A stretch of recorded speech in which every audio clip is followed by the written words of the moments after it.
You're still watching the Daily Debate, and I'm honored to be having with me over the program for tonight Mr. Tarek Refaat, the journalist at the Middle East News Agency. Thank you very much once again for being with us tonight. As we have seen over the past report, the visit made by His Excellency President Abdel Fattah al-Sisi to Eritrea, and then the following summit meetings that took place between President al-Sisi and his counterparts from Eritrea and Somalia. How do you see the importance of this visit? Leaders of Egypt, Somalia and Eritrea, as you said, met in Asmara last Thursday to discuss some regional issues.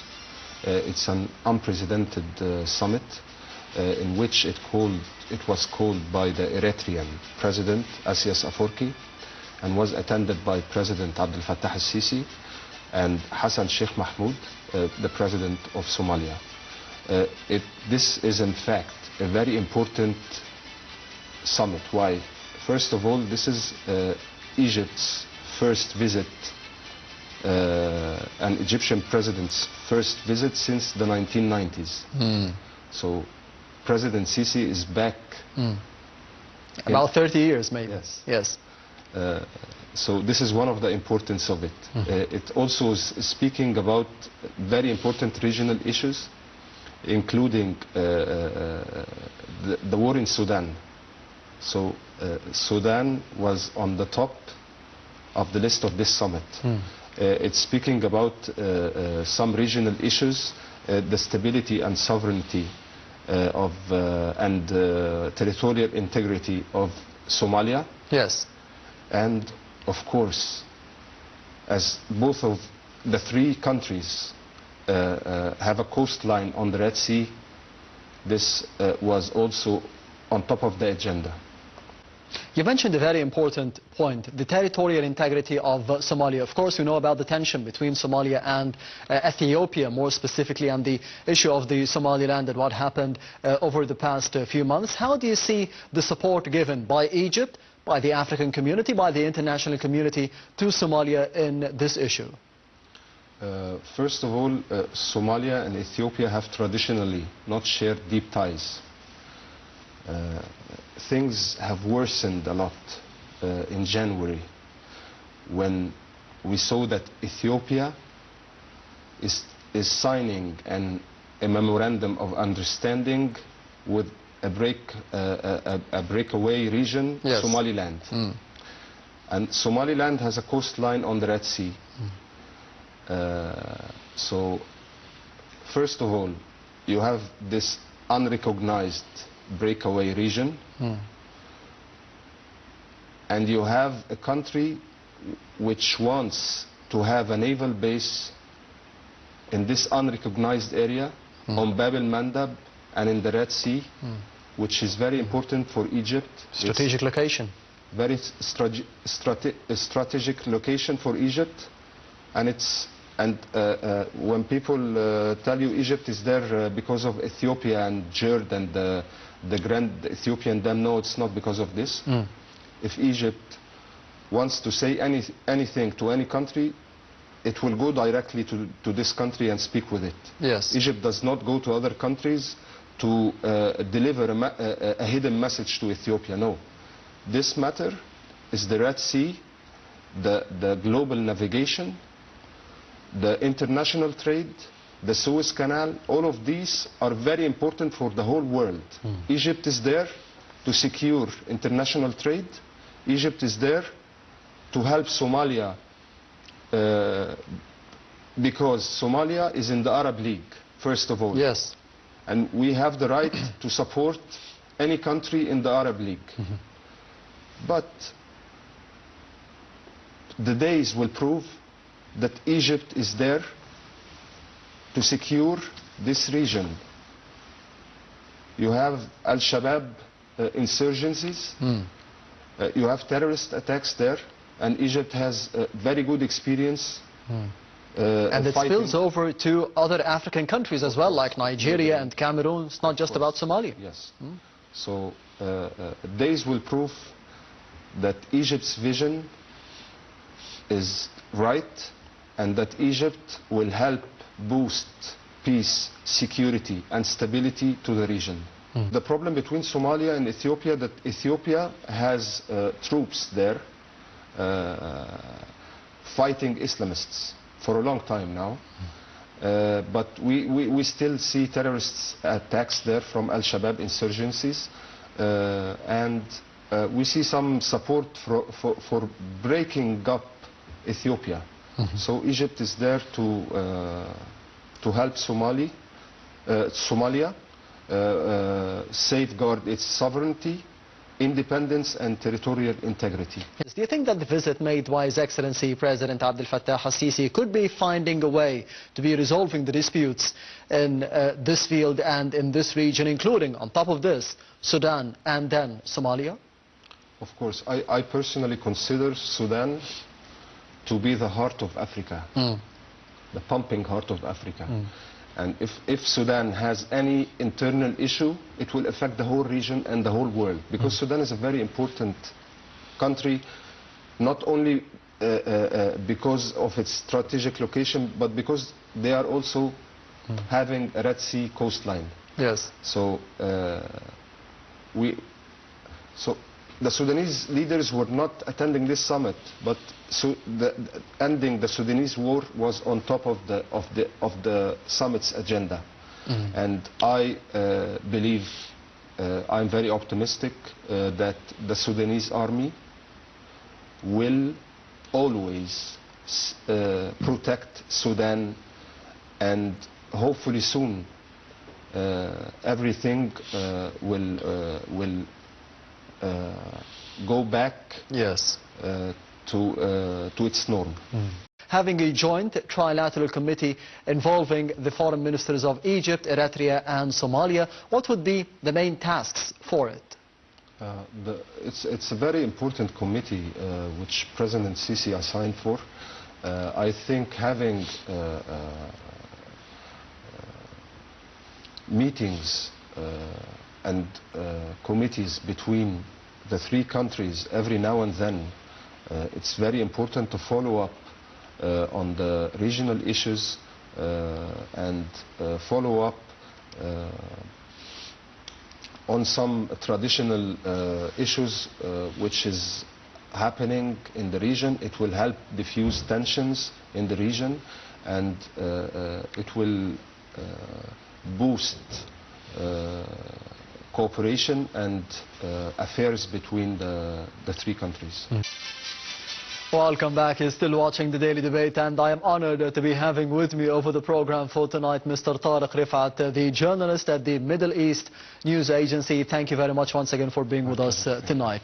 We were speaking about trade and the economy and, of course, the development of those ties between Egypt and Africa and between Africa and the world. How do you see the role of Egypt, and more specifically having an enormous asset like the Suez Canal, for example? You are living on the Mediterranean, the Red Sea, you have the Suez Canal, you have the Nile River. Yes. So which country could be more important and has this beautiful strategic location? When we speak about Egypt boosting trade, Egypt could be the hub, the connection between Europe and Africa. And when we speak, we could talk about we will have a route connecting Cape Town, Cairo-Cape Town, yes, road. So this will be very essential, and it will boost trade between the African countries and to Europe and the whole world. And that's why President Sisi is always urging African countries to boost cooperation, because it's time to put all our resources. Okay, you have the River Nile, I have the Red Sea, the Mediterranean. We can exchange benefits and interests. You have a strong army, I have oil resources, I have a trade route, very important international trade canal. So let's all cooperate together in Africa.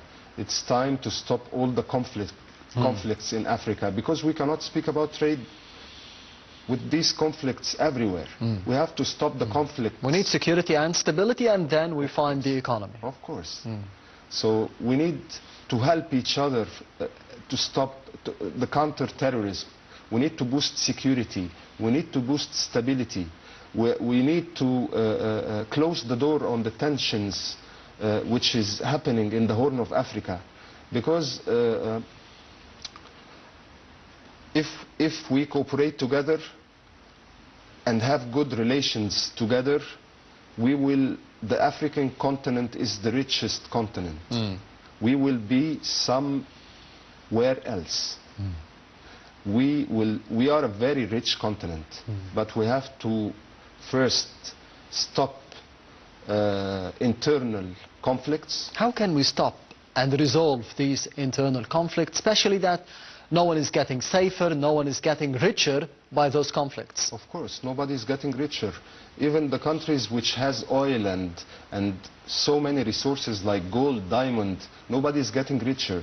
So it's all, people will speak about boosting trade exchange and maybe educational exchange and maybe opening some hospitals somewhere, but I'm telling you, no, it's here. It's in the mind.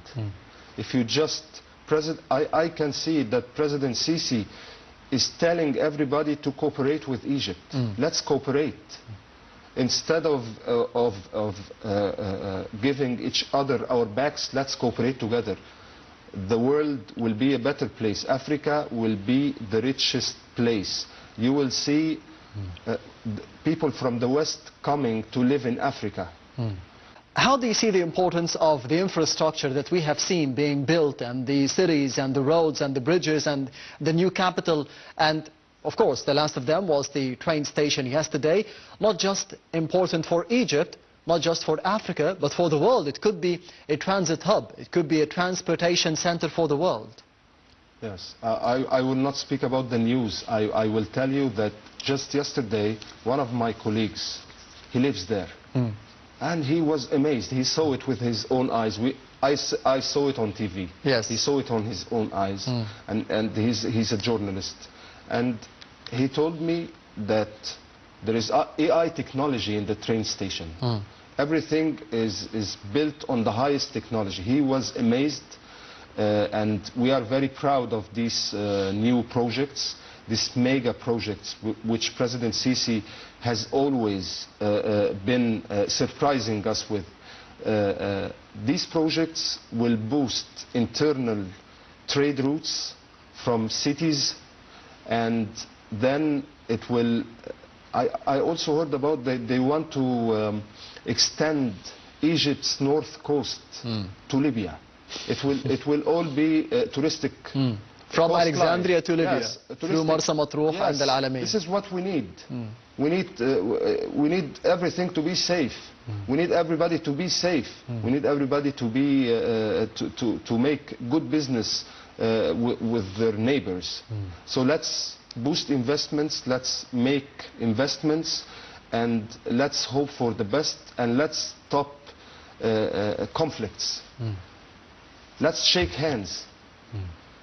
How do you see the importance of renovating things as we go? We have, of course, a main project, which is the train station or the railway station, but it develops everything around it, including the human cadres, the people themselves.